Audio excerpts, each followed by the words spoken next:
Turning today to the Gospel of John, chapter 10 and verse 22. Voy ahora al Evangelio de Juan, capítulo 10 y versículo 22. El Evangelio de Juan, capítulo 10, versículo 22. Celebrábase en Jerusalén la fiesta de la dedicación. Era invierno, y Jesús andaba en el templo por el pórtico de Salomón. Y nuestro tema es aprender los métodos de Cristo. Aprendamos los métodos de Cristo.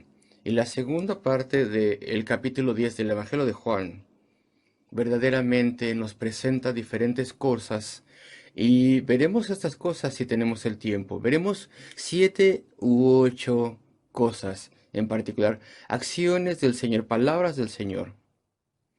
Y vemos en estas palabras un gran ejemplo a sus siervos en la forma en que se tiene que llevar a cabo la obra evangelística a través de los tiempos. Y en la primera mitad del capítulo, Cristo habló de la nueva era mesiánica, explicó el final de la era judía y el comienzo de la iglesia judío-gentil de Jesucristo, donde los judíos y los gentiles estarían unidos en una entidad. Y ahora tenemos un evento aparte, aquí a partir del versículo 22, y se nos habla respecto de cuando volvió a Jerusalén, unos 2 meses después de la primera parte del capítulo, y se tenía allí la fiesta de los tabernáculos y los días subsiguientes, y allí estaba Cristo entre la fiesta de los tabernáculos, y tal vez este es el año 29 de nuestra era, y el abril siguiente, él experimentaría la crucifixión y sufriría y moriría por pecadores. Pero aquí visita Jerusalén para la fiesta de los tabernáculos y después hay un espacio de 2 meses y después vuelve para la fiesta de dedicación. Y tal vez él estaba ahí en todo momento. Tal vez estaba haciendo cosas que no se narran en otros evangelios, en ninguna parte. Tal vez estuvo de vuelta en Galilea, no lo sabemos simplemente. No sabemos qué pasó entre estas dos visitas. Pero estaba de vuelta en Jerusalén, versículo 22, y allí se tiene la fiesta de la dedicación, que sucedió en lo que nosotros consideramos diciembre, y esta fiesta de dedicación se remontaba a 2 siglos antes de la venida de Cristo, después de la corrupción del templo por Antíoco Epifanio y esos terribles eventos, y unos 3 años después se rededicó el templo y la fiesta de la dedicación fue inaugurada. Así que a partir de ese momento, cada año se tenía la fiesta de dedicación, más o menos en lo que nosotros consideramos diciembre. Y no es una de las fiestas de peregrinación que eran obligatorias, eran 3. En esa ocasión los hombres tenían que ir obligatoriamente a Jerusalén, pero esta era una fiesta, un festín en donde las multitudes iban a Jerusalén. Y bueno, evidentemente sabemos que desde aquel entonces, cuando comenzó esta fiesta, había sido reconstruido el templo. Y frecuentemente se consideraba que esta era una fiesta feliz. Era una fiesta sin ningún elemento solemne, donde las personas se gozaban, había festividades en las calles. Y entonces ahí en Jerusalén se tenía la fiesta de la dedicación, era invierno. Y ya sea que Cristo se presentó una vez más allí, habiendo estado viviendo de una forma callada y tranquila sin llamar mucha atención, o tal vez volvió a Jerusalén y lo encontramos aquí en el versículo 23, y andaba en el templo Jesús por el pórtico de Salomón. Y el primer encabezado es el siguiente. Tenía allí el Señor una ciudad abarrotada de gente. 2 meses atrás él había estado predicando y había habido 4 intentos de tomar su vida, y eso se narra en los evangelios, y cada vez caminó entre ellos y se fue, de entre ellos que le querían atrapar, que le querían aprender, y entre ellos estaban esos que habían querido tomar piedras para poderle arrestar y arrojarle fuera de la ciudad y apedrearle. Y cada vez pasó entre ellos sin ningún daño. Y eso es porque su tiempo todavía no había llegado. Y entonces a través de alguna ejecución de su poder o a través de alguna discapacitación misteriosa que Dios puso sobre sus oponentes, él siempre pudo estar a salvo, porque el tiempo para su crucifixión en la mente y plan de Dios todavía no había llegado. Y a pesar de ello, él vuelve. Y lo encontramos aquí que andaba en el templo por el pórtico de Salomón, el cual estaba del lado este de la corte de las mujeres. Y yo ya les he mencionado ese lugar en mensajes recientes. Y él estaba entonces por allí. Y él tomó ventaja de que había mucha multitud allí. Y es por eso que él ahora se revela a sí mismo, si tú quieres, para predicar y hablar. Hay una enseñanza allí. Y brevemente quiero mencionar que el pueblo de Dios siempre debe de participar en el evangelismo. No tienen que estar ocultos por ahí donde nadie les escuche o vea, donde no puedan proclamar la palabra de Dios, sino que más bien siempre tienen que hacer que Cristo sea conocido. Las iglesias deben visitar a la comunidad, tienen que tener escuela dominical y nosotros también tenemos que hacerlo así, tan vigorosamente como podamos. Tenemos la oportunidad, como ustedes saben, de poder transmitir en el país y de hecho también en Europa podemos transmitir una señal. Y hay diferentes estudios bíblicos que siguen nuestras transmisiones en Internet. Y tal vez en la televisión nosotros no establecimos esos estudios bíblicos en esas partes de Europa, pero de repente vienen personas que nos visitan y nos explican que hay personas que tienen un estudio bíblico en cierta ciudad u otra ciudad. Aquellas personas que estaban tratando de buscar enseñanza bíblica sana en los diferentes canales evangelísticos, gente en villas muy remotas, en países y pueblos remotos donde no hay una iglesia activa. Y entonces nosotros, esperando que Dios pueda utilizar estos ministerios, intentamos transmitir los cultos por internet y la televisión. ¿Y por qué lo hacemos? Porque este es el ejemplo de Cristo. Cristo tomó ventaja de que había una ciudad llena de personas y él predicaba. Entonces él iba a esa corte, por ejemplo, de mujeres y había miles de personas ahí y entonces les predicaba a todas las personas, hombres y mujeres. Y no solamente él es nuestro Salvador, sino que también es nuestro ejemplo, ejemplo de todo lo que hacemos y los métodos que tenemos. Y bueno, recientemente diferentes personas de nuestra iglesia fueron a lo que se llama en Inglaterra Freshers Fair para llevar literatura y grabaciones a los estudiantes que vienen a estudiar a Londres y conversar con ellos, presentarles el Evangelio, invitarles a la iglesia. Tenemos que tratar de hacer todo lo que podamos para poder alcanzar a los perdidos. Y entonces en Jerusalén se tenía la fiesta de la dedicación. Y no necesito yo decir esto. Nuestro gran Salvador aparece allí y comienza a predicar a las personas. Y esta era una ocasión especial también, porque era la fiesta de la dedicación, una gran celebración en el templo y a través de Jerusalén. Y esta iba a ser la última fiesta de dedicación antes de la crucifixión de Cristo. Y en un tiempo como ese, Cristo aparece a las personas con un mensaje solemne, con una advertencia.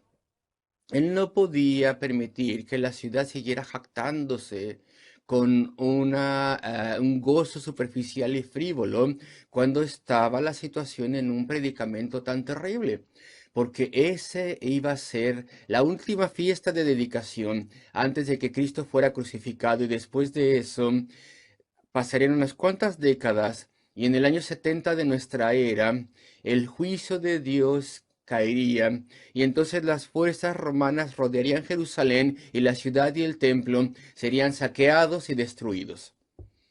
Y el ministerio ahí terminaría. Y sus privilegios y bendiciones serían removidos para siempre. Y en un tiempo como ese, Cristo va en medio de todas esas personas, ese lugar de gozo y celebración, para dar un poco de realismo, un poco de seriedad a la situación. Y nosotros como cristianos tenemos gozo, pero estamos en esta tierra para poder hablar de las cosas que son reales. Y el mundo tal vez se ría y quiera tal vez su entretenimiento y comediantes y todo lo demás, pero lo que nosotros tenemos que hacer es alentar a las personas a que busquen a Cristo y mostrarle a las personas cosas serias y decirles que esta vida es solamente el preámbulo para la vida siguiente y esta vida es tan corta, la eternidad es eterna. Y la gente está echando a la basura su vida y nosotros representamos el amor y la misericordia y el realismo y todo eso de Dios. Y noten ustedes que Cristo en particular llega en este festín gozoso para poder alentar a las personas, para hacer un llamado a las personas, advertirles. Y eso es lo que tenemos que hacer. Eso es lo que la iglesia de Jesucristo debe de hacer. Tiene que haber realismo. Y ese era mi segundo encabezado. Y avanzo, versículo 24. Y le rodearon los judíos y le dijeron, ¿hasta cuándo nos turbarás el alma? Si tú eres el Cristo, dínoslo abiertamente.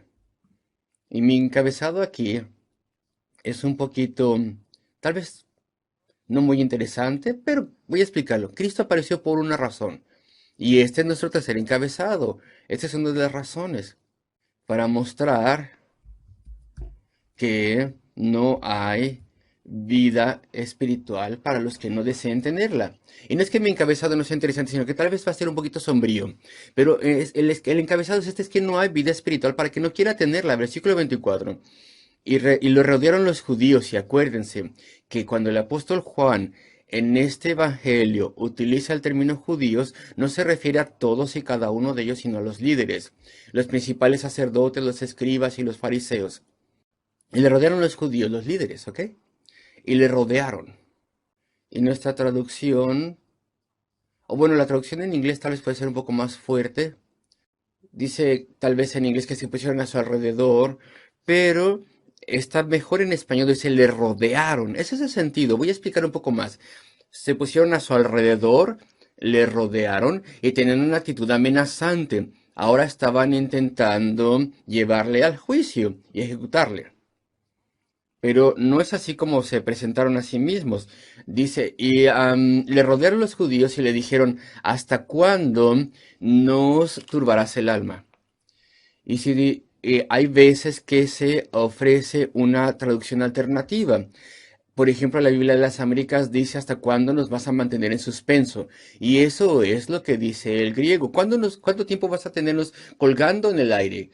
Y lo que ellos estaban haciendo es tratar de producir interés. Se pusieron a su alrededor y los que estaban en el templo muy pronto vieron que había muchas personas y entonces Cristo estaba allí. Jesús de Nazaret está de vuelta hablando en el templo.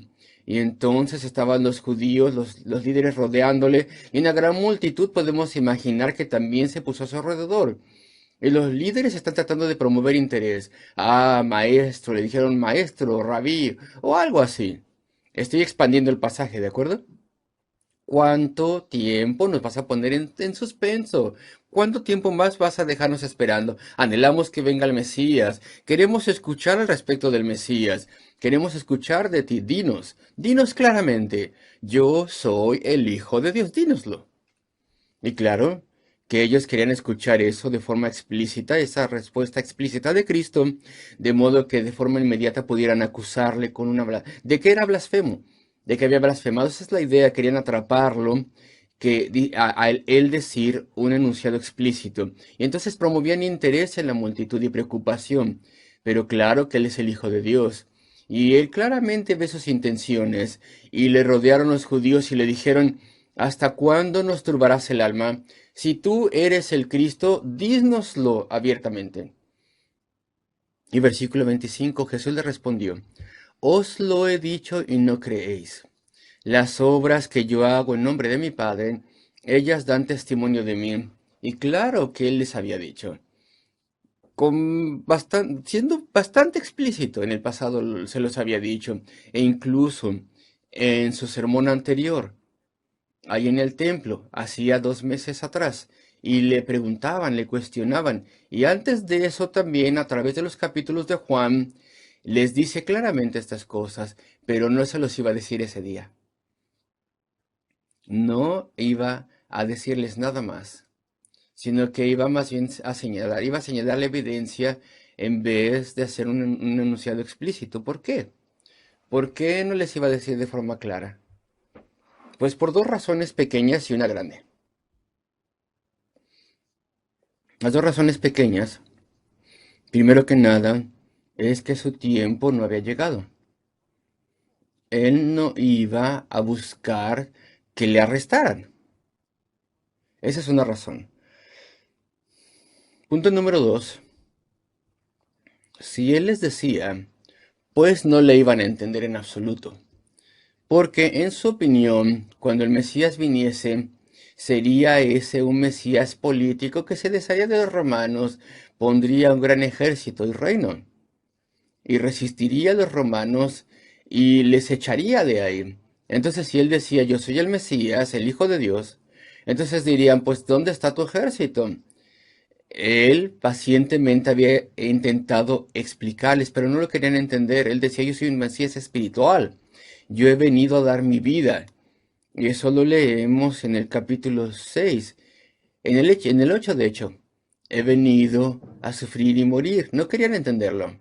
Así que no les iba a decir claramente yo soy el Mesías, porque ellos completamente tenían una idea errónea al respecto. Y de hecho, y esta es la más grande razón, pues no les iba a decir nada claramente, porque no querían escucharlo. Y así es como Dios lidia con nosotros. Si nosotros no queremos escucharle, pues nunca sabremos, nunca se nos dirán las cosas, nunca entenderemos. Estaremos bajo una ceguera judicial, por así decirlo. No se nos dirá nada. Y porque ellos no eran sus ovejas, y el Espíritu de Dios no había abierto sus ojos, pero estaban perdidos en una rebelión humana y obstinación.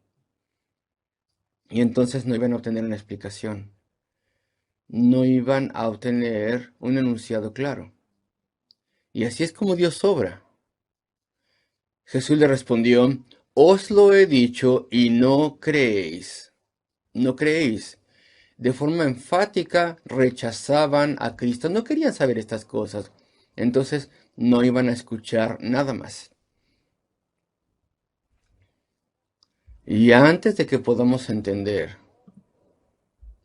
antes de que se nos dé la verdad, antes de que la podamos entender, tiene que haber una obra en nuestro corazón, porque somos tan tercos, tan obstinados, que el Espíritu Santo de Dios debe iluminarnos y debe abrir nuestros corazones. Tiene que darnos, a través de su poder regenerador, un deseo y una necesidad de escuchar, y una disposición para creer. Y entonces se nos da un claro entendimiento. Y esto nos enseña. Cuando yo predico el Evangelio, cuando tú enseñas la escuela dominical y a los jóvenes, cuando tú testificas, tú y yo y todo aquel que sirva a Dios dependemos del Espíritu de Dios, dependiendo que Él abra ojos de las personas. Y sin ello las personas no entenderían nada.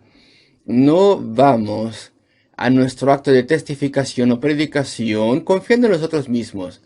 Que perezca la idea de que lleguemos a decir, soy cada vez mejor para hacer estas cosas. No, más bien dependemos de la obra previa de Dios, de que Él abra un corazón. La persona más inteligente del mundo no podría verdaderamente entender el Evangelio como para poder creerlo, a menos que el Espíritu de Dios prepare ese corazón. Entonces hacemos todo lo que hacemos dependiendo grandemente de Dios y siendo humildes porque le necesitamos. Señor, bendice este mensaje a mis niños de la escuela dominical. Señor, abre sus corazones. Señor, permíteles ver, Señor, esta persona con la que trabajo, este colega. Señor, dame una oportunidad. Concede entendimiento. Dependemos de Él y oramos a Él. Jesús le respondió, os lo he dicho y no creéis. Y aún así, razona con ellos. Es importante que lo haga. Y sabes tú, lo vemos aquí con el Señor. Hay dos propósitos en nuestra testificación. Uno es salvar almas y el otro es informar a las personas de modo que un día sean juzgados. Es necesario que Cristo volviese allí una vez más. Fue necesario para poder luchar, si tú quieres, con esos escribas y fariseos y principales sacerdotes y razonar con ellos y alentarles, porque ellos iban a ser juzgados un día. Tenían que ser juzgados por rechazar a Dios. En el día del juicio sería dicho a ellos, y será dicho a ellos, tú viste los milagros muy de cerca, escuchaste las palabras de Cristo, querías apedrearlo, y Cristo volvió a ti, y y otra vez volvió a ti, y serás juzgado porque rechazaste a Cristo una, dos y tres veces. Hay dos aspectos en nuestra obra evangelística. El aspecto positivo, que el Señor nos pueda usar para la salvación de muchas almas perdidas, de modo que las personas sean salvas. Y si tú quieres, pues el aspecto negativo es que estamos compartiendo en el juicio. Estamos participando en el juicio. Se nos llama a predicarle a todos de modo que las personas estén sin excusa, porque voluntariamente rechazan y son antagonistas en contra de Dios y no tendrán excusas en el día del juicio. Y lo vemos aquí, así que Cristo está en Jerusalén durante, o sea, por dos razones: para el juicio y para alentar a las almas y ganar a aquellos que serían salvos, aquellos que Dios había determinado salvar. Versículo 25. Jesús le respondió: os lo he dicho y no creéis. Las obras que yo hago en nombre de mi Padre, ellas dan testimonio de mí. Era el Padre que le estaba comisionando. Ellas dan testimonio de mí. Y sí, así fue. No había habido milagros entre los israelitas durante siglos. Y ahora, de forma maravillosa y sorprendente, ellos veían ahora sanidades, sanaciones, miles de sanaciones, y endurecían sus corazones. Y cada sanación uno podría decir que era la voz del Padre diciendo: este es mi Hijo amado, a él oíd. Cada vez que Cristo sanaba a un leproso, o arrojaba a un demonio, o daba vista a los ciegos, o levantaba a los muertos, ahí se tenía la voz de Dios diciendo: este es mi Hijo amado, a él oíd. Cada sanación era un enunciado de Dios, si tú quieres, algo que autentificaba y corroboraba a Cristo, y los líderes no quisieron escuchar, no quisieron oír. Y aquí tenemos la explicación, versículo 26. Pero vosotros no creéis porque no sois de mis ovejas. No había habido una obra de Dios, una obra previa de Dios, debida a su amor predestinador,